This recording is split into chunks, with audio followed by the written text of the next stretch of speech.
কিচ্ছু করবেন না। আমি তো বলছি বাংলার মানুষ মমতা বন্দ্যোপাধ্যায় করছে। আর এই জাজমেন্টটা যখন স্টে হবে তার প্রভাবটা কেমন করবে সেটা বলবেন তো।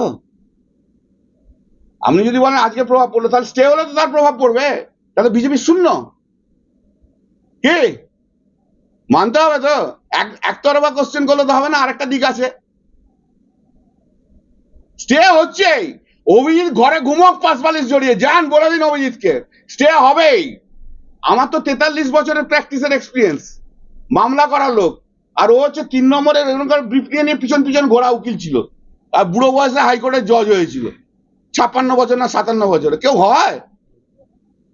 কোনো ভালো প্র্যাকটিসে না, যার যান না। আপনারা তো হাইকোর্টে অনেক যান, তুমি যাও তো, যাও না। 50 বছর বয়স হয়ে গেছে, যার ভালো প্র্যাকটিস আছে যান না, তাকে জজ হতে বলো, যান ভাই যান তো। কোনগুলো যায় যাদের কিছু হয় না, দেখলো আর 2-3 বছর টিকতে পারবো না, কোন রকমের জজুতি করে পেনশন নিয়ে সারা জীবনটা কাটাবো, এইসব অভিজিৎ গঙ্গোপাধ্যায়ের মতো লোকেরা জজ হয়। দাদা, পশ্চিমবাংলার সাধারণ মানুষ রাজনীতির চক্রান্তর এই ফলাফলগুলো বিজেপির চক্রান্তের ফলাফল বলছি তো। আমি তো বলছি বাঙালি বিরোধী একটা অভিযান চলছে।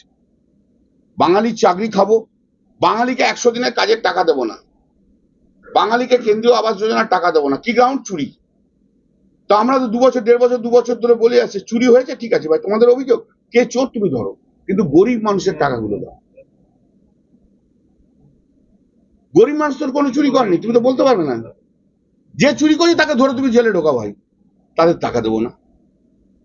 এবারে হচ্ছে বাংলাতে আবার নতুন একটা প্ল্যানিং চলে এলো এই অভিজিৎ গঙ্গোপাধ্যায়কে ধরে। এ তো লাইন ছিল, এখন তো পরিষ্কার বোঝা যাচ্ছে চাকরি খাবো।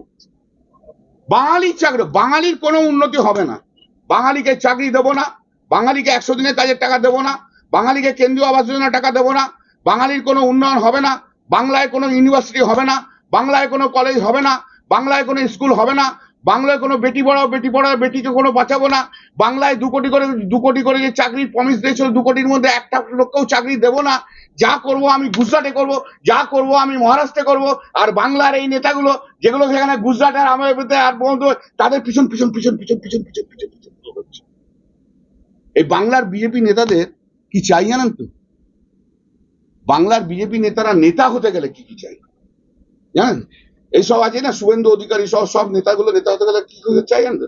এদের নেতা হলে চাই নরেন্দ্র মোদীর মুখ চাই, অমিত শাহের বডি চাই, হাজার হাজার কোটি টাকা চাই, ইডি চাই, সিবিআই চাই, বিআইএসএফ চাই, সিআইএসএফ চাই, আর সঙ্গে অভিজিৎ গঙ্গোপাধ্যায়ের মতো হাইকোর্টের জজ চাই, যেন তার আশীর্বাদে আমি ঘুরে বেড়াতে পারি, বেলে থাকতে পারি, ওই রকমের জজ চাই, তবে বিজেপির নেতা হতে পারবো।